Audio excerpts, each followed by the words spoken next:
You're staying safe, of course, around the country.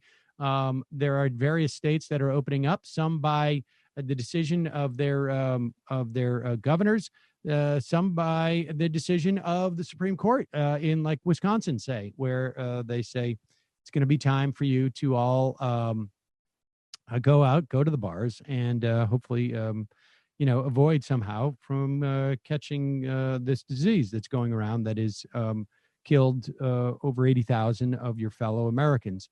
And there are hearings going on. It's been one of the complaints I have about Congress. We'll talk to David Day in a little bit about that, but there are hearings going on. This one is in the Senate. I think it was now 2 weeks ago, I had mentioned, or at the very least headlined, and maybe touched on the director of the Biomedical Advanced Research and Development Authority, which is a governmental agency tasked with developing vaccines and whatnot.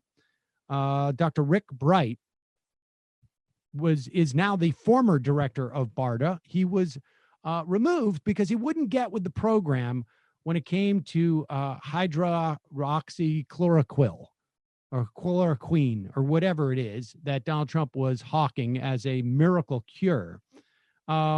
Here he is testifying to the Senate committee saying that winter is coming and it's not going to be good.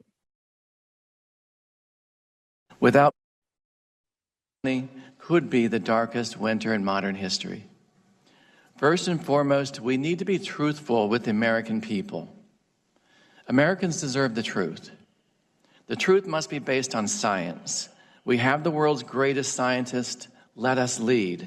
Let us speak without fear of retribution. We must listen. Each of us can and must do our part now. On Tuesday, Dr. Fauci delivered a message in a voice that is clear and trustworthy as he encouraged us to act with caution as we return to our daily lives. We should listen to him and other scientists sharing their expertise.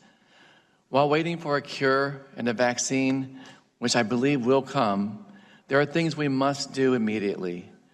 We must increase the public education about the basics: washing hands, social distancing, appropriate face covering. They're simple but critical steps to buy valuable time until there's vaccine. We need to ramp up production of essential equipment and supplies, including raw materials and critical components.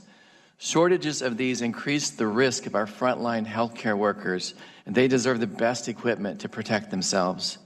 We need to facilitate equitable distribution of essential equipment and supplies.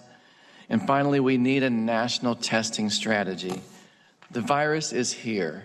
It's everywhere. We need to be able to find it, isolate it, and stop it. We need to have the right testing for everyone who needs it.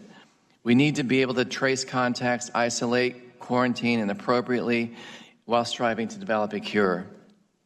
Initially, our nation was not as prepared as we should have been, as we could have been. Some scientists raised early warning signals that were overlooked, and pages from our pandemic playbook were ignored by some in leadership. There will be plenty of time to look back to assess what has happened so we can improve. But right now, we need to focus on getting things right going forward.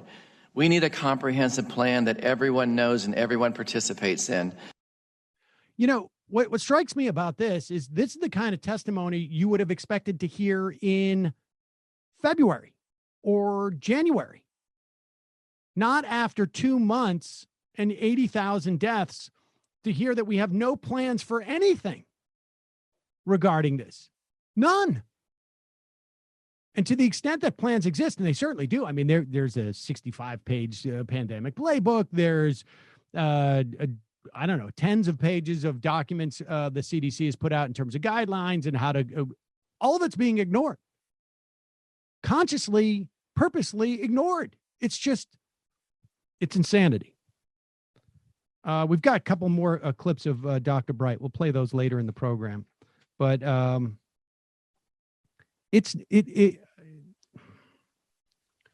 it's nuts right now what we're seeing in terms of our failures in in government, both in terms of like the executive branch and frankly, and we'll talk more with Dan about this, from the legislative branch, at least from a political standpoint and an oversight standpoint.